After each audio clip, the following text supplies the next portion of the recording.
ही था। वह बहुत बहादुर और साहसी थी। एक दिन जब वह उड़ रही थी, उसने एक छोटे से बिल्ली के बच्चे को एक झाड़ी में फंसे हुए देखा।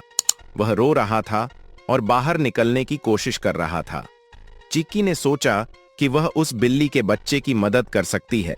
उसने अपने दोस्तों खरगोश, गिलहरी और लकड़बग्घे को बुलाया। सबने मिलकर उस बिल्ली के बच्चे को झाड़ी से बाहर निकाला। बिल्ली का बच्चा बहुत खुश हुआ और चिक्की का शुक्रिया अदा किया।